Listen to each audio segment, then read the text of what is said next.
அவர் பயன்படுத்தின துப்பாக்கிகளை சுத்தம் செய்ய அவருக்கு வீர வணக்கம் செலுத்தினார். வீரத்தில் முளைத்த தேசமடா, வீரத்தில் முளைத்த தேசமடா, வீர சிவாஜியின் வம்சமடா, வீர சிவாஜியின் வம்சமடா. வாழை நீயும் மாட்டாதே, வாழை நீயும் மாட்டாதே, அம்பாய் வந்து மாட்டாதே, அம்பாய் வந்து மாட்டாதே. கொரோனா பரத்திய சீனாவே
குணா இந்து முன்னணி மாநில நிர்வாகக்குழு உறுப்பினர்.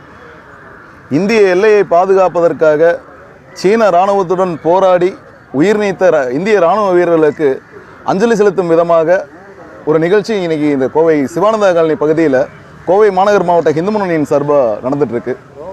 இந்த நிகழ்ச்சியுடைய நோக்கம் இறந்து போன இராணுவ வீரர்கள் மட்டும் இல்லைங்க, இனி சீனா கூட யுத்தத்துக்கு தயாராகிட்டு இருக்க இராணுவ வீரர்கள் பின்னாடி இந்த தேசமே இருக்குது, இந்த மக்கள் முழுக்க அவங்க பின்னால் இருக்குன்னு சொல்லி இராணுவ வீரர்களுக்கு நம்பிக்கை ஏற்படுத்துறதுக்காகவும், இதுவரை சீனா மிரட்டும் இதுவரைக்கும் இருந்த அரசாங்கங்கள் வேடிக்கை பார்க்கும் முதல் முறையாக நேற்று பிரதமர் மோடி அவர்கள் பகிரங்கமாக அறிவிச்சிருக்காங்க, அமைதியை விரும்புகிறோம், தேவைப்பட்டால் நாங்கள் திரும்ப வந்து பதில் தாக்குதல் நடத்துவோம்னு சொல்லி. மோடி அப்படி பிரதமர் நரேந்திர மோடி அவர்கள் ஒருவேளை அப்படி இராணுவ நடவடிக்கை எடுத்தால் ஒட்டுமொத்த இந்தியர்களும் நரேந்திர மோடி அவர்கள் பின்னால் இருப்போம்னு சொல்லி காமிக்கிறதுக்காகவும், கொரோனாவை பரப்பி இன்றைக்கு உலகத்தையே அழித்து கொண்டிருக்கக்கூடிய சீனா தரமற்ற பொருட்களை மருத்துவ உபகரணங்களை கொடுத்து இன்றைக்கி உலகத்தையே பெரிய கொடிய நோயில் கொண்டு வந்து நிறுத்தி வச்சுருக்குங்க. இப்படி இன்றைக்கி மக்கள் வந்து உலகத்தில் இந்த நோயிலிருந்து தன்னை காப்பாற்ற போராடிட்டு இருக்க இந்த நேரத்தில் சீன இராணுவம் எல்லை தாண்டிய பயங்கரவாதங்களில் ஈடுபடுது. சீனாவுக்கு வந்து ஒரு தகுந்த புத்தி கொடுக்கணும் அப்படின்னு சொன்னால் இனி இந்தியர்கள் சீன பொருட்களை வாங்க மாட்டோம்னு சொல்லி இன்றைக்கி சபதம் ஏற்கக்கூடிய நிகழ்ச்சி இன்றைக்கி இந்து முன்னணியின் சார்பாக தமிழ்நாடு முழுக்க நடந்துட்டு இருக்குங்க. இன்றைக்கு சீன பொருட்களெல்லாம் இங்கே பஸ்கரிச்சிருக்கோம், சீன கொடிகளெல்லாம் இன்றைக்கி இந்த இடத்துல வந்து அப்புறப்படுத்தி இருக்கோம். இனி வரக்கூடிய காலகட்டங்களில் ஒவ்வொரு இந்தியர்களும் இனி சீன பொருட்களை புறக்கணிக்க மாட்டோம், சீன பொருட்களை பயன்படுத்த மாட்டோம். குறிப்பாக நம்முடைய கப்பலோட்டிய தமிழன் வ.உ.சி.யினுடைய கனவும் பாலங்கார திலகருடைய கனவு அப்படின்னு சொன்னால் அது சுதேசிங்க. அந்த சுதேசி கொள்கையை கடைப்பிடிப்போம்னு சொல்லி இன்றைக்கி சபதம் இருக்கக்கூடிய நிகழ்ச்சி இங்கே நடந்துட்டுருக்கு. இந்து முன்னணியின் மாவட்ட தலைவர் தசரன் அவங்க தலைமையில் இந்த இடத்துல இப்போ நடந்துட்டுருக்கு இந்த நிகழ்ச்சி.